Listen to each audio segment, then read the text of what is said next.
Have you ever met the connector? Well, he ponders, he helps, he creates, he writes, he speaks. He basically connects people and brings them together. I speak about Paul Solano of PS and All Marketing Group. At psandallmarketinggroup.com, you will receive an assembled group of Paul's contacts and connections that cross into many sectors of life. Please contact Paul Solano at 617-240-4130 or psandallmarketinggroup@gmail.com if you are in the market for a wide array of services.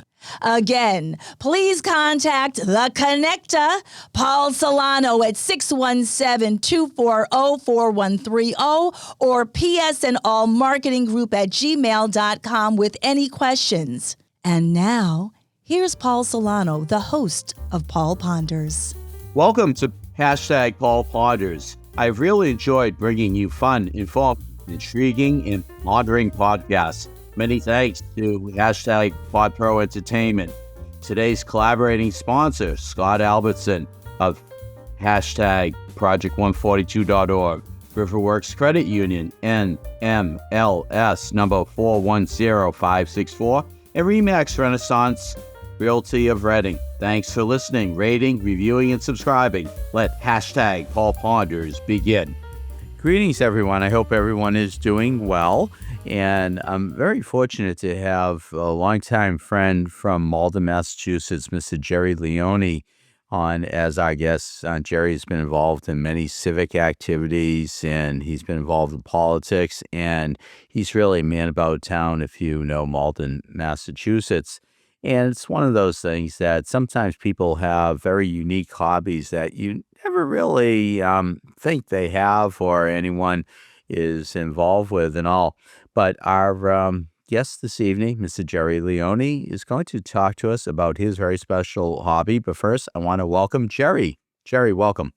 Paul, thank you for having me on. Very excited. Oh, absolutely. It really is great having you on. And through the years, we've chatted about your many travels overseas, and you said that you particularly like Belgium. So I said, Jerry, why do you like Belgium? And you said, well, I have a hobby, and it's about Trappist beer.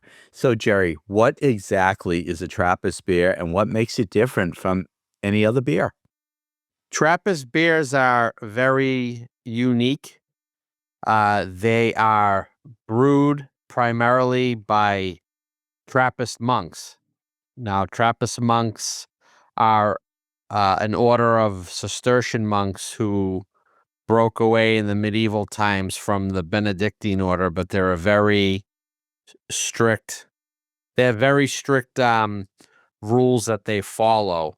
And so, unfortunately, Trappist beers are unique because the sad thing about it is they'll eventually go extinct because once all the monks die off and if no one joins the orderhood, then that'll be an extinct beer. They have Abbey ales, which are different. People usually confuse Abbey ales with Trappist beers. Abbey ales are actual monasteries or monasteries that license out to breweries to produce a monastic beer, and I'll get into what makes there's rules that have to be in place for a beer to become a Trappist beer. So the very strict rules are, number one, the beer has to be brewed within the walls of a monastery. Step two, it's going to be overseen. Some monasteries have working monks that do this, and some have monks that supervise. So step two, it has to be supervised by the monks. And then step three, whatever money the monastery makes on the sale of the beer, they donate at least 51% to the community or charities. They only keep the amount of money they need to keep the operation going, and the rest, it's over 51%. So there's an international Trappist association that began in the 90s, so the monks can protect themselves. And when a monastery wants to apply for this membership, they fill out an application. The ITA, which it's called, the association, will send representatives to that monastery and brewery, and when they see all three of those strict rules met, they'll get a stamp in the bottle. I wish if I knew, I would have had a bottle, but a bottle Trappist beer will have a stamp on it. They'll say international product, and that doesn't mean Trappist monasteries don't. They sometimes do chocolate, bread, preserves. Like there's a Trappist monastery here in Massachusetts, out in Spencer, Mass. They were the only American Trappist beer in the world, but unfortunately, because of COVID and low sales, and a lot of young people don't know about Trappist beers, they decided to shut down their brewing operations and sell their equipment to Trillium. And I still have some bottles left that are unopened, but they were the only American a Trappist beer in the country. There's now, I don't know if that was one of the questions you were going to ask about how many are there. I don't want to jump ahead. Absolutely. No, this is all good, Jerry. We're playing off of each other really well. But how many Trappist breweries are there in the world today, and where are they located outside of the United States? Now there is, unfortunately, there's 10 left in the world. Recently, the one in Massachusetts closed. The one in Austria closed. There used to be 2 in the Netherlands. Now there's 1. The one that closed was called Zundert. The last monk passed away. The only one that's in the Netherlands is La Trappe. I was fortunate enough to go visit that monastery a couple years ago in the Netherlands. So you have one in the Netherlands. There's 5 left in Belgium. There is one in Italy outside of Rome where the monks put eucalyptus in that beer. It's called Tre Fontana. It means they got the idea because when John the Baptist was beheaded, his head supposedly bounced in 3 spots, and where his head hit the ground, fountains sprung up, so they call it that. And you have the 5 in Belgium, 1 in the Netherlands, 1 in Italy. I'm drawing a blank on one of them. I had this all set up, and it was always easy to me. There's 10, but 8 carry the stamp, and the reason why the other 2 do not carry the stamp, they're officially Trappist beers, but they're made outside of the brewery. There's one in Spain that the beer is made outside of that monastery, and there's one from France, but it's made by one of the Trappist breweries in Belgium. So there's 8. There's 10. There's 10 recognized Trappist beers left, and then there's only 8 have the stamp. Oh, I'm sorry. The one that I was missing was a couple years ago. The UK had one. It's called Tint Meadow. It's the only Trappist beer in the UK. So those are the 10. And again, 8 have the stamp and 2 don't. Interesting. Now, I had first experienced the Trappist beer way back when, BITD, when I was a food and beverage manager at the then it was called the Bank of America Pavilion, and we had carried a Trappist ale, and I really have not sampled a Trappist beer at all. But if someone has never had a Trappist beer, like myself, Which three would you recommend they try first and why? That's a very good question. The ones that are available in the U.S., like Total Wine or Cappies or independent bottle shops in the area, you'll find the most popular one is my favorite, and the reason why it's my favorite is it's because it's the first Trappist beer I ever experienced in Belgium. It's Chimay. Um, Very popular in this country. They only have three kinds, and then the other two they don't sell. You have to get them, either order them online at a specific, website, or you have to go to Belgium. And the first one is the first out of the five is the Chimay Rouge, Chimay Red. It's a red label. They call it Premier because it was the first one they ever made.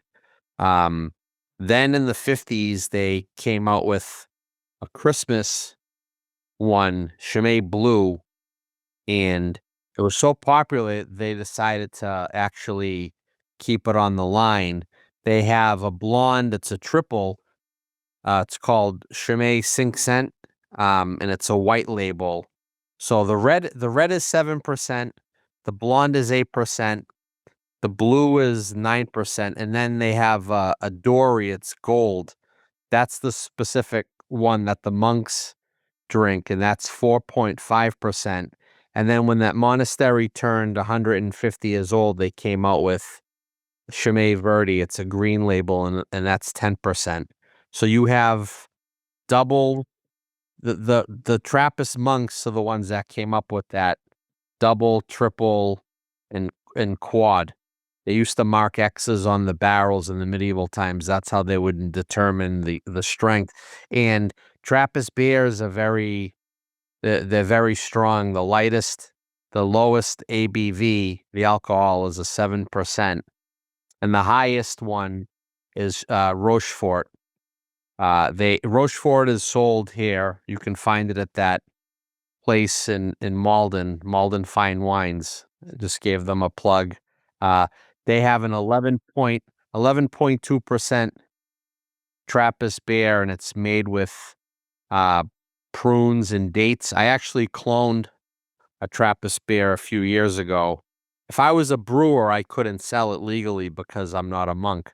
So I'd have to label it. If I were to sell it, I'd have to label it as, a Trappist style. But the three, you'll find Westmalle is a very popular beer as well. That's the oldest out of the 10 out of the Trappist beers, the oldest that started brewing. And then you have considered many years in a row Westvleteren 12.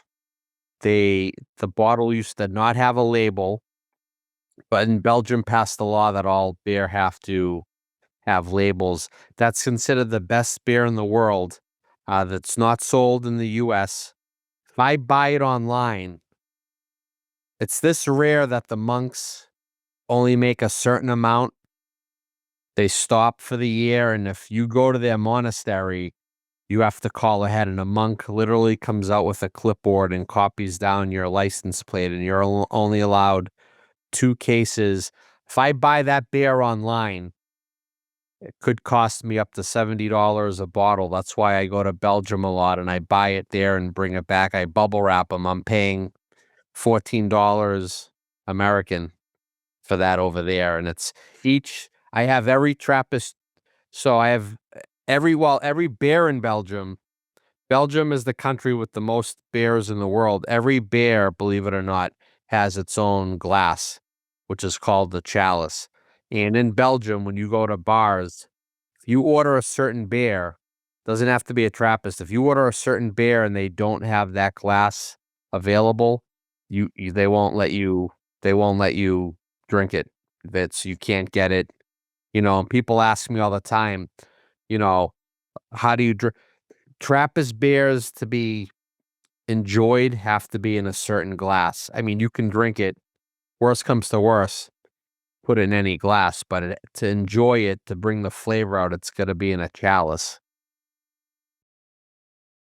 Interesting. Interesting. Now, what are the biggest myths or misconceptions even people have about Trappist beers?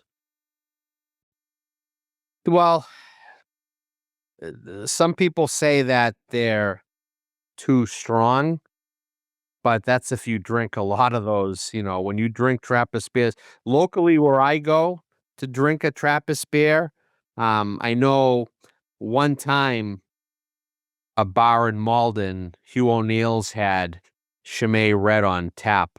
Um, but to enjoy it, I have to go to Brookline at the Public House. That's a Belgian style restaurant, Belgian and German.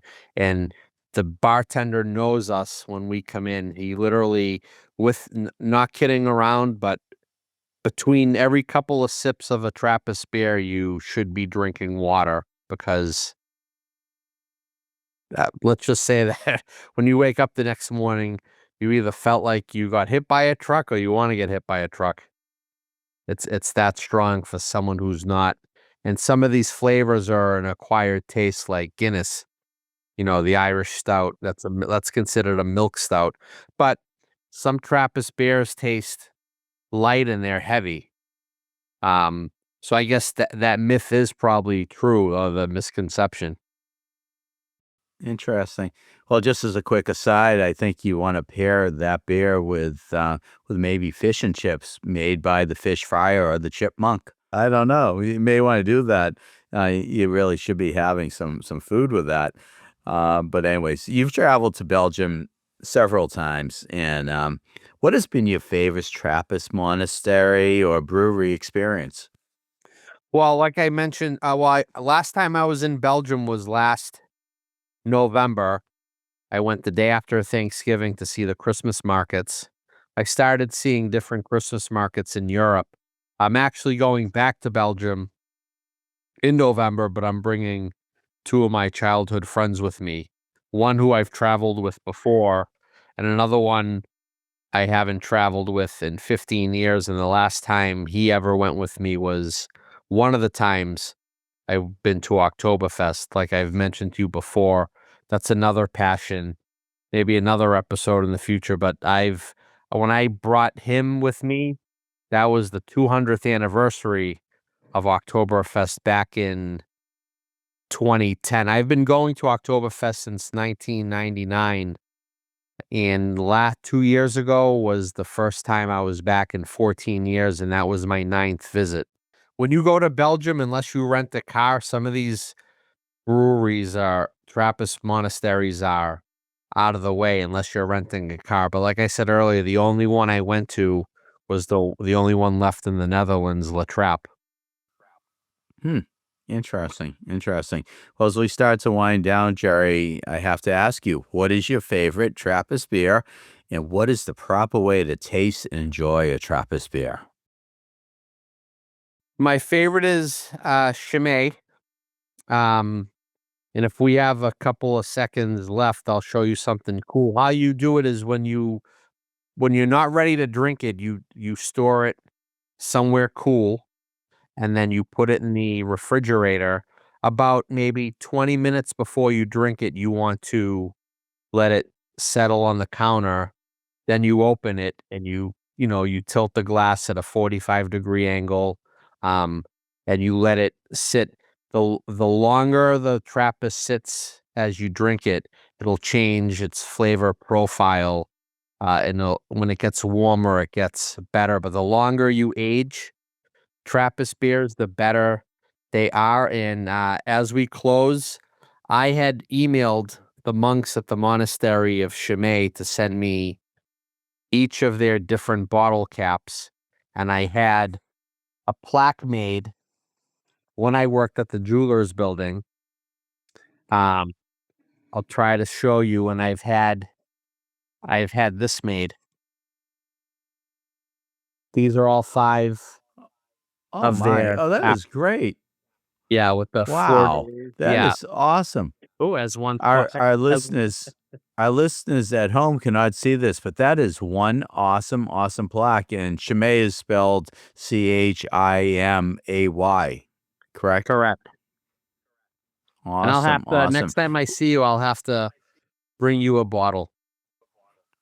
Okay, we'll have to maybe have a little sip or two, less than a pint, and we'll see. Maybe we'll pair it with the fish and chips.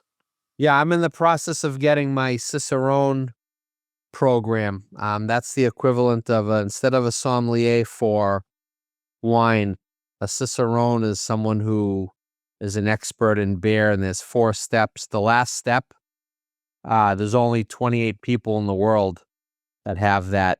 The first step is called a certified beer server. So once I'm certified, I can officially hold tastings.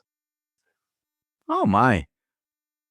Well, we'll have to speak to our friends, I believe, over at the Craft Guild, about maybe bringing that on premise over at Pearl Street Station Restaurant. We'll have to see about that and all, and also for our listeners out there in Paul Ponder's land, check out one of the episodes that I had with the friend colleague Bill Hall and Allison Block. It was Beers Over Boston. But Jerry, I want to thank you for being on. And what's the best way for any listeners to contact you if they have any further questions about your Trappist beer collection? Well, they can email me at Leone for Malden. That's LeoneForMalden @gmail.com, Leone for Malden. Or they can send me a text, 781-635-7070. I like those numbers. Absolutely. Well, it's one of those things as we bid adieu here. I heard you talking about the 45-degree angle, about pouring the beer and just letting it settle. And to me, it's like a monk being deep in thought, and the beer is just really just settling, and it's settling to a point where it is to be nurtured and it is really to be enjoyed. And I want to thank you, Jerry Leone, for being on this episode and really elaborating, expounding upon your tremendous hobby. Really great to have you on, my friend. Thank you. It was an honor to be on. Absolutely. And with that, listeners, Jerry Leone, Trappist Beer Collection Extraordinaire, soon to be one of 28 in the world, with a very special designation. #Indeed. I trust that you have enjoyed Paul Ponders. Again, my name is Paul Solano of PS&All Marketing Group, and I may be reached via email at paul@paulponders.com to do some more pondering. Many thanks to my longtime collaborative friend and associate, Chalonzo Amos of Pod Pro Entertainment, in bringing you our fun, exciting, informative podcasts. You rock, Techie Chalonzo. With PS&All Marketing Group, I created a side gig to connect you and get things done. Please do not hesitate to reach out to me at paul@paulponders.com with any questions. Subscribe to our YouTube channel at Paul Ponders. Follow us on Twitter at Paul Ponders Pod. Follow us on Instagram at Paul Ponders Podcast. Thank you again for listening to Paul Ponders, available on Apple Podcasts, Spotify, our website, paulponders.com, or wherever you stream your podcasts. Subscribe, stream, rate, and review our shows. Your ratings and reviews help our show reach new audiences. Produced by Pod Pro Entertainment, Paul Ponders lives within a network of podcasts located at podproentertainment.com. #the new radio. Until we meet again, my friend, stay well. #indeed.